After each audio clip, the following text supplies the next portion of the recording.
Medicina de Ponta. Olá, telespectador. Estamos mais uma vez aqui no programa Medicina de Ponta e hoje eu tenho a honra de entrevistar o Dr. José Luiz Chambot. Ele que é médico, formado lá pela Faculdade de Medicina da Universidade de São Paulo, fez residência lá mesmo e hoje em dia é assistente lá da disciplina de urologia. Tudo bem, Dr. Chambot? Tudo bem, Lafayette. É uma honra. Hoje nós vamos focar nosso assunto mais em pedra no rim, né? A litíase urinária. Você podia explicar para nós o que é a litíase urinária, por favor? Bom, a litíase urinária é a formação de um material concreto. Na urina existe uma série de substâncias que estão dissolvidas em água, que é o solvente da urina.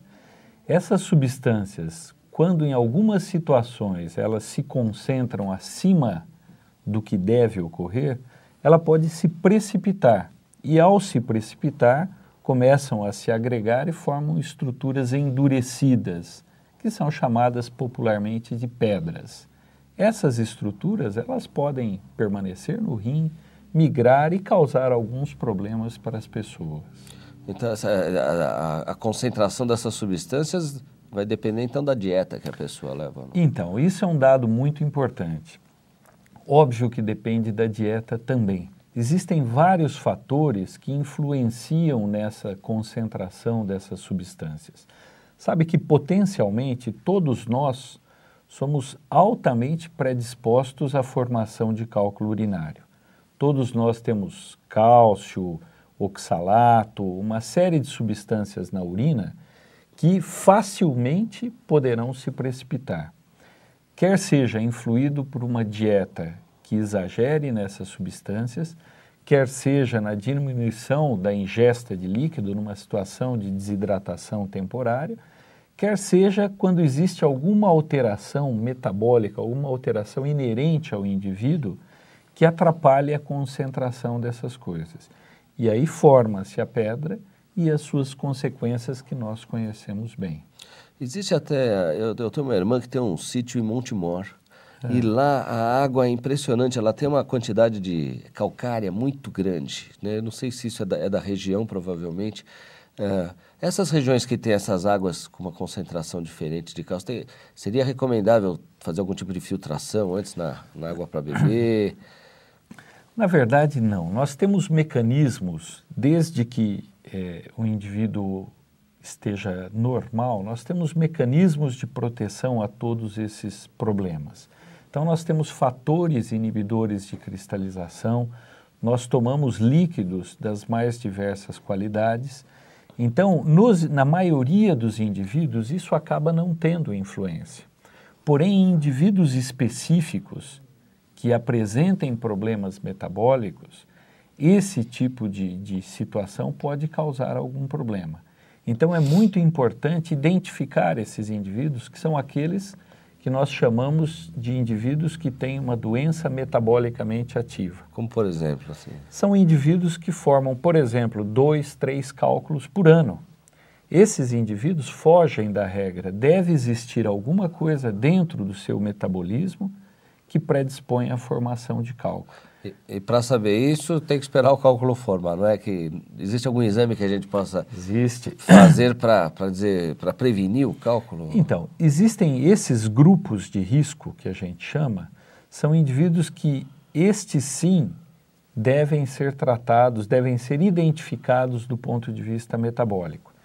Aqueles indivíduos que formam muitas pedras por ano, crianças, que são indivíduos que têm um potencial grande de formar muita pedra ao longo da vida. A esse grupo de pessoas, a gente deve fazer um estudo metabólico. Deve estudar uma série de substâncias que estão relacionadas à formação de cálculo, tanto no sangue quanto na urina, e traçar um perfil metabólico desse indivíduo. Baseado nesse perfil metabólico, eu vou poder fazer orientações em relação a dieta, em relação à quantidade de líquido que ele ingere e, eventualmente, a necessidade ou não do uso de alguma medicação, quer seja para suplementar uma substância que possa faltar, quer seja para inibir a eliminação de alguma substância que esteja causando problemas. Assim, e existe alguma forma, o que fazer para não ter cálculo? Veja, num indivíduo que nunca teve cálculo e está preocupado com a possibilidade de vir a ter, isso não tem essa orientação específica. O que existe é uma orientação genérica para aqueles indivíduos que já tiveram uma pedra, e que têm uma chance um pouco maior do que a população geral de ter mais pedras. Porém, ele ainda não é aquele indivíduo que tem uma doença metabolicamente ativa. O que a gente deve orientar a essas pessoas? Primeiro, aumentar a ingesta de água, porque esse aqui é o solvente da nossa urina. Todas essas substâncias que nós nos referimos, o cálcio, o oxalato, com grande quantidade de água, elas vão estar mais diluídas na urina. A segunda coisa, o inimigo público número 1 do formador de cálculo é o sódio, é o sal. Então, o exagero de sal no indivíduo que já formou alguma pedra é uma coisa perigosa. Terceira coisa importante, nós sabemos que os indivíduos sedentários têm muito mais pedras do que os indivíduos que têm uma vida ativa. Então, fazer uma atividade física é uma coisa positiva em relação à formação de cálculo. Por que será? Aumenta a filtração glomerular? Isso daí tem estudos que mostram que indivíduos sedentários têm um índice maior de formação de cálculos. Talvez um dos mecanismos de proteção, e isso aí é uma inferência apenas, é o mecanismo de clareamento da urina. São indivíduos que acabam ingerindo mais líquido, urinando mais e, por consequência, elimina mais os pequenos calculinhos ou as fases iniciais dos cálculos. Perfeito. E o que fazer se a pessoa aparece um cálculo? Ou o que ela sente, não sei como é. Primeiro, qual que é a manifestação clínica mais comum do indivíduo que tem cálculo? A mais comum, a clássica, é a famosa cólica renal. É uma dor, Lafayette, que todos que a tiveram sempre se referem a ela como uma dor extremamente forte. Então, o indivíduo tem uma dor absurda, em geral é uma dor lombar, uma dor na região das costas, que tem uma irradiação, ela caminha para a região ventral e com uma intensidade bastante importante, tipo cólica, aquela dor que aperta e relaxa, aperta e relaxa. Esses indivíduos, em geral, têm um antecedente, quer seja individual ou familiar, da presença de cálculo urinário. Esses indivíduos buscam imediatamente o pronto-socorro para tratar de uma dor que naqueles que não são formadores crônicos de cálculo, muitas vezes eles não sabem o que está acontecendo, mas têm a noção de que é algo muito grave. Muito grave, a dor é muito intensa. É muito intensa. É uma cólica mesmo. É uma cólica mesmo. O que é? Está tendo um espasmo do rim? Um espasmo. A dor, ela ocorre exatamente quando o cálculo migra e entope a via urinária. Obrigatoriamente, para ter dor, precisa ter obstrução. Se existe um entupimento, chamando assim, a pressão dentro da via urinária acima do ponto de obstrução aumenta, porque quer vencer aquela obstrução. E ao tentar vencer, isso distende a cápsula renal e promove dor. Aí vem um conceito interessante, Lafayette, porque é de entendimento popular que quem tem pedra na hora da cólica tem que tomar muita água. É o contrário, né? Porque imagina que tomando muita água vai empurrar a pedra. E é exatamente o oposto. Se na vigência da dor você tomar muita água, você vai piorar a dor. Porque a pedra está entupindo. A pedra está entupindo, a distensão vai ser maior, a pressão dentro do rim vai ser maior. E por consequência a dor vai piorar. Então é correto, como eu mesmo disse anteriormente, tomar muito líquido fora do quadro de dor. Estando na vigência de dor, é muito melhor que o paciente se mantenha sem uma hidratação exagerada. Tá? Fazer calor local ajuda alguma coisa na crise? Acaba ajudando. Acaba ajudando porque o mecanismo da dor, ele existe terminações nervosas que são periféricas, que tem o mesmo sítio de entrada na medula que a inervação da víscera, visceral que a gente chama.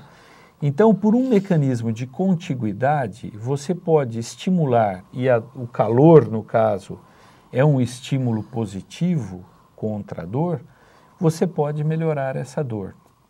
Assim como existe, quem já teve muita pedra, em algum momento da vida já viu um tipo de tratamento que não é preconizado, mas ele não deixa de surtir algum grau de efeito, que é você, no ponto de maior dor, ir lá e injetar uma quantidade de água debaixo da pele, para que doa. Quando você cria uma dor grande na pele, por uma questão de estímulo, de exagero de estímulo medular, melhora a dor visceral. Obviamente que isso hoje, nós dispomos de uma série de analgésicos muito bons. Então não tem sentido você fazer isso daí num indivíduo com cólica renal. Você tirar uma dor com outra criando dor. Uma outra dor. Isso é uma coisa que hoje não tem sentido. Tá bom, muito bom. As formas de diagnóstico, além do quadro clínico, que você pode, um raio-x, alguns exames para confirmar que essa pessoa teve uma pedra no rim. Perfeito. Do ponto de vista de diagnóstico, de identificação do cálculo, um exame muito prático, muito barato, é a radiografia simples de abdômen. Se a gente partir do princípio que 90% das pedras são visíveis no raio-x, a possibilidade de identificá-la ao fazer esse exame é muito grande. Óbvio que não se identifica 90%, porque o preparo, às vezes o paciente não tem um preparo adequado, a pedra é muito pequenininha. O preparo que você diz é a limpeza do intestino. A limpeza do intestino. Então ele está chegando seria ideal fazer um raio-x. Um raio-x no pronto-socorro, muitas vezes associado a um exame de ultrassom que complementa e permite avaliar a repercussão que essa pedra está dando no rim, é a somatória mais adequada. Em centros mais avançados, em hospitais de ponta, você pode simplificar tudo isso fazendo uma tomografia computadorizada sem contraste.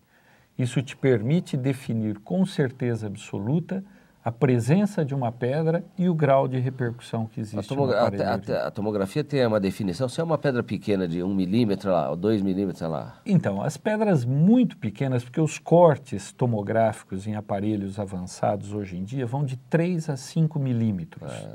Quer dizer, para eu não identificar uma pedra de 2, ela precisaria estar exatamente no meio de 2 cortes. É uma probabilidade pequena. Que tem lá no Oswaldo Cruz, tem, né? A tomografia multislice que sai na hora, né? O exame de 10 minutos sai. É um exame muito rápido, muito sensível e bastante eficiente para esse diagnóstico. E todo cálculo precisa ser tratado? Então, os cálculos muito pequenos, e nós chamamos isso cálculos menores do que 4 milímetros, localizados no rim e que não dão repercussão, esses cálculos podem ser acompanhados. Tá? Não é necessário você fazer um tratamento específico a eles, porém é fundamental que seja acompanhado com o seu urologista, com o exame de imagem, porque esses cálculos eles podem crescer e o doente deve ser orientado, porque mesmo pequenininho, esses cálculos podem migrar e causar esse quadro clínico que nós descrevemos anteriormente. Perfeito. Eu queria que você falasse um pouquinho, a pessoa que sabe que tem um cálculo, né? Nós como ortopedista, a gente adora que os pacientes tomem leite, queijo, tem uma dieta rica em cálcio justamente para prevenir a osteopenia, a osteoporose. Tem alguma relação? Elas devem evitar o leite? Esse é um grande mito que existia na urologia em relação à ingestão de cálcio. Antigamente, todo doente que tinha uma pedra era orientado pelo seu médico. Olha, você não pode mais comer queijo, manteiga, leite, todos os derivados de leite, alimentos por assim ricos dizer, em cálcio. Ricos em cálcio. Em 1993, teve um trabalho publicado por um inglês e ele teve a grande virtude de pegar uma população muito grande. A medicina na Inglaterra ela é socializada. Então, ele tinha populações, grupos acima de 10 mil pessoas e estudou a ingestão de cálcio nesse grupo em relação à formação de cálcio. E a surpresa... De cálculo, né? A formação de cálculo. E a surpresa é que quanto mais o grupo comia coisa com cálcio, menos cálculo ele formava. Porque comendo menos cálcio, primeiro que a calciúria fica igual, porque ele acaba mobilizando o cálcio dos ossos. A longo prazo, isso traz um problema de uma osteopenia e osteoporose. E equilibrava o cálcio. E aqueles indivíduos que comem menos cálcio absorvem mais oxalato do intestino. Como ele mobiliza o cálcio do osso e o oxalato do intestino, ele continua tendo a mesma chance de formar cálculo, até aumentada porque a quantidade de oxalato é grande. Então, a orientação de comer pouco cálcio é algo absolutamente errado na imensa maioria dos pacientes. Isso é muito importante. Ainda mais nos dias de hoje aí. E dentro das formas de tratar, eu sei que você pode fazer cirurgia, ou tem aqueles aparelhos de ultrassom. O que é exatamente? Então, Lafayette, isso é uma coisa muito importante. Até o início da década de 80, todos os cálculos para ser tratado, ele era tratado através de uma cirurgia convencional, através de um corte. Esse paciente tinha um período de inativação do seu trabalho muito grande e a consequência, como nós vimos, o cálculo tem uma característica de se repetir. Esses indivíduos eram submetidos a inúmeras cirurgias ao longo da vida. E isso levava como produto final, muitas vezes, a perda do rim.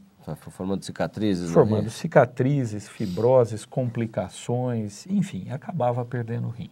A partir de 80 apareceu um negócio muito bom, que é a litotripsia extracorpórea. É uma máquina que o indivíduo deita numa mesa, localiza o cálculo e através do disparo de ondas de choque, que popularmente é conhecido como laser, mas não é. Não tem nada a ver com isso. Ele fragmenta as pedras em pedacinhos pequenos que podem ser eliminados espontaneamente.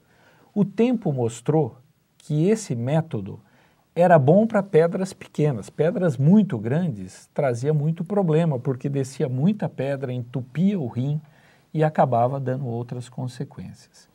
Existe também a cirurgia renal percutânea, que nós puncionamos o rim e através de um sistema de dilatação atingimos a via urinária, fragmenta o cálculo dentro do rim e retira-se com uma pinça ou com um litotridor intracorpóreo. Aí sim tem o laser, tem o ultrassônico, tem o balístico e retira-se os fragmentos de dentro do rim. E para aqueles cálculos que já desceram, que são os que dão mais problemas agudos, dão cólica, que param no ureter, em especial no fim do ureter, você pode, por um aparelho chamado ureteroscópio, entrar pela uretra, bexiga, subir no ureter e retirar essa pedra.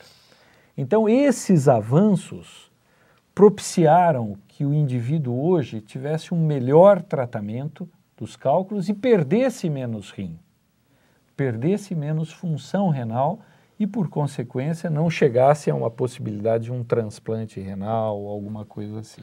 Quer dizer, basicamente, talvez, não sei se pode dizer, talvez 90% são mini-invasivas, assim.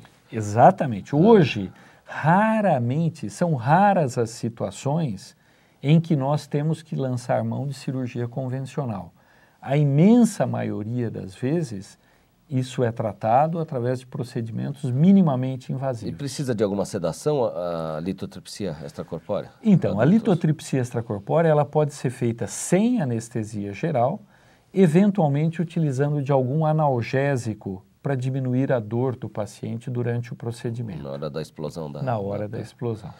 E para finalizar, que a gente ia falar no primeiro bloco, exame de urina. A pessoa vai lá, vai ser operada de, sei lá, amígdala. De repente faz um exame de urina, tem uma hematúria, tem sangue na urina. O que isso pode significar? Então, a presença de sangue na urina, se o paciente não tiver nenhum sintoma, ainda assim ele deve sofrer uma investigação básica de imagem, porque dependendo da faixa etária que ele estiver, isso pode ser o prenúncio de alguma outra doença. Então, ele deve fazer pelo menos uma ultrassonografia para identificar a presença de alguma lesão.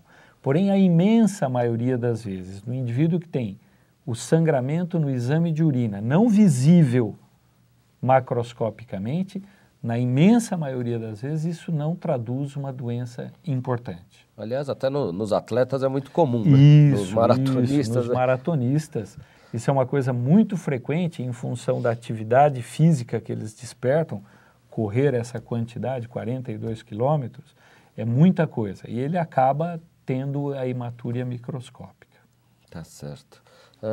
Para finalizar, o que você vê de futuro aí? Eu acho que no cálculo chegamos, mas o que é de ponta, nós já estamos, acho que na medicina de ponta para o tratamento do cálculo, né? Hoje nós temos talvez aquilo que esteja mais evoluindo neste momento, são equipamentos, Lafayette, flexíveis, que eu posso entrar no trato urinário baixo, subir pelo ureter e tratar cálculos que estão no rim.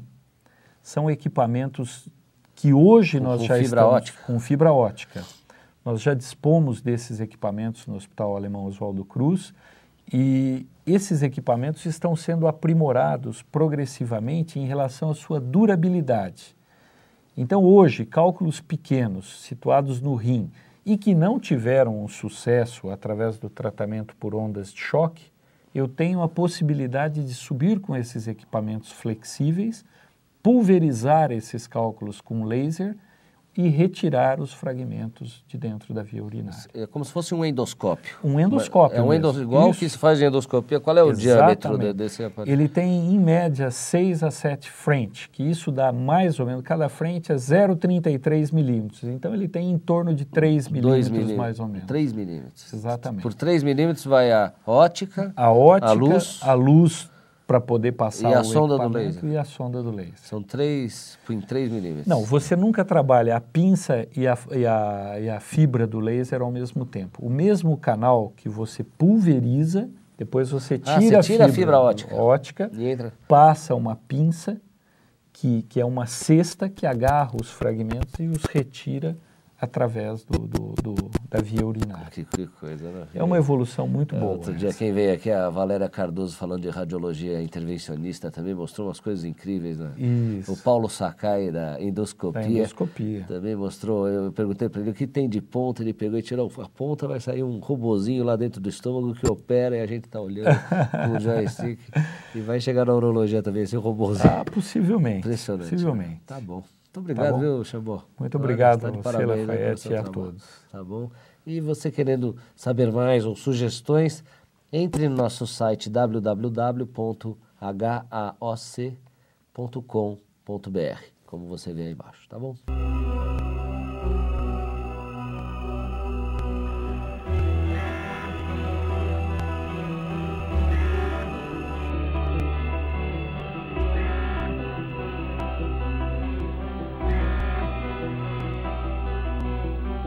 Medicina de ponta.